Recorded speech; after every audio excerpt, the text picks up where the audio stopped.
Are your hands burning, cracking, or bleeding so often that even washing dishes feels like a small injury waiting to happen? Welcome to Dr. Mercola's Cellular Wisdom. Stay informed with quick, easy-to-listen summaries of our latest articles, perfect for when you're on the go. No reading required. Subscribe for free at mercola.com for the latest health insights.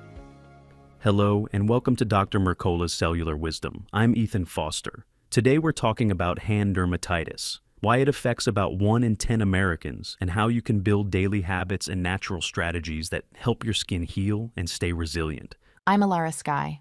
Hand dermatitis isn't just dry hands. It's a chronic inflammatory problem with distinct triggers and patterns. You might notice redness, itching, thickening, painful splits, or even blisters.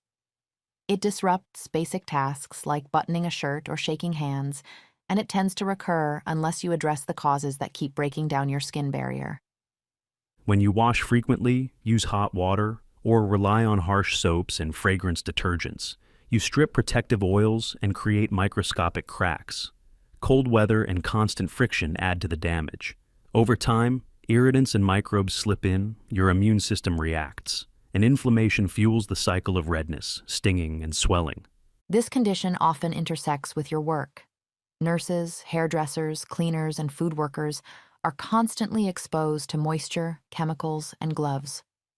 Family history matters too, especially if you've had asthma, hay fever, or childhood eczema. Women are affected more often, partly due to ongoing wet work at home and at work. Start with daily habits that slow the spiral. Wash with lukewarm water, not hot.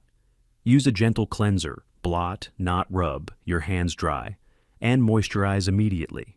Tallow and lanolin are useful because high oil formulas lock in hydration better than water, heavy lotions that evaporate and leave you drier minutes later. Once flare-ups calm, you can apply tallow or lanolin under gloves overnight for several hours of focused barrier repair. At work, natural rubber gloves with cotton liners help you avoid irritants without trapping sweat. Keep your own mild cleanser and moisturizer on hand so you aren't forced to use harsh communal products. Pay attention to small routines that amplify irritation. Remove rings before chores so soaps and chemicals don't collect under them. Clean your gloves after use and replace them when worn. Treat tiny cuts promptly. For food prep with onions, citrus, or peppers, use disposable gloves because those foods sting broken skin and can trigger a flare. Even washing your hair can be a trigger if water runs repeatedly over your hands. Waterproof gloves protect you during shampoos. For bathing, stick with lukewarm water and gentle cleansers, then moisturize right after. Extremely hot water and skipping moisturizer will dry you out and increase the odds of a fresh flare. Temperature swings matter. Sitting close to space heaters or fireplaces, using heating pads, or moving quickly from cold outdoors to very warm indoors can dry your hands. Aim for steady indoor temperatures and consider a humidifier to keep moisture in the air, especially in winter. Natural options extend beyond moisturizers. Textiles make a difference. Cotton or silk tends to irritate less than wool. Fabrics treated with silver or zinc have shown reductions in itching and improved comfort for some people. Even your clothing can either aggravate or support your healing process. Climatotherapy, time in high altitude or seaside environments, has produced meaningful benefits in structured programs, including sustained reductions in severity and lower steroid use. Some people maintained improvement months after returning home. If you can plan a short stay in a healing climate, you may notice your skin becomes calmer and easier to manage. Virgin coconut oil is another useful tool. It supports hydration and helps limit bacterial overgrowth while calming irritation. Oatmeal soaks and aloe vera can reduce stinging and visible redness. If nighttime burning keeps you awake, applying tallow, lanolin, or coconut oil under cotton gloves can provide comfort and give your barrier uninterrupted repair time. Gut-skin connections show up in the data as well. Certain probiotics, including Lactobacillus rhamnosus for prevention and L. salivarius for symptom improvement, have reduced eczema risk or severity in studies. If you're exploring probiotic support, track what you use and how your skin responds so you can keep what helps and drop what doesn't. Psychological and educational strategies also matter. Relaxation training, hypnosis techniques, and structured education improved itching, sleep, stress levels, and treatment follow-through.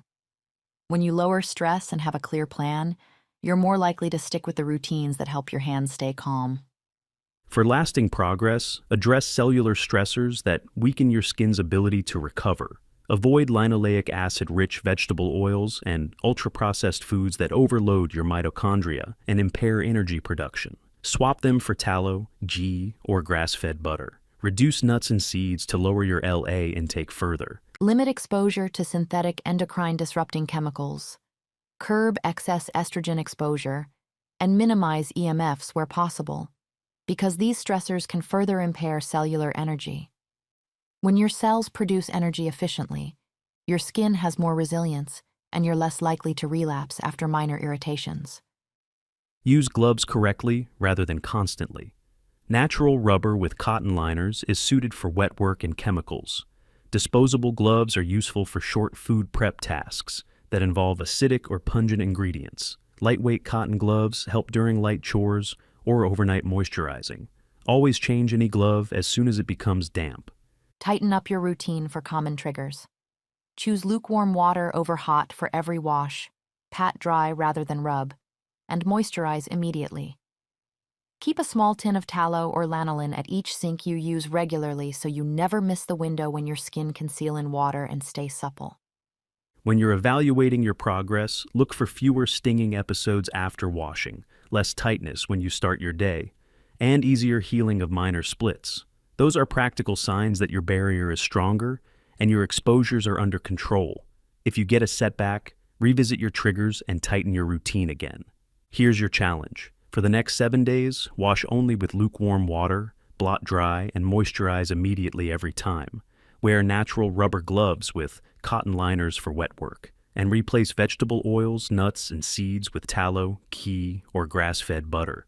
Track your symptoms daily and note which change delivers the most relief. Thank you for watching Dr. Mercola's Cellular Wisdom. We'll see you on the next episode. Thanks for watching. Subscribe now and click the notification bell so you never miss an update. See you in the next video.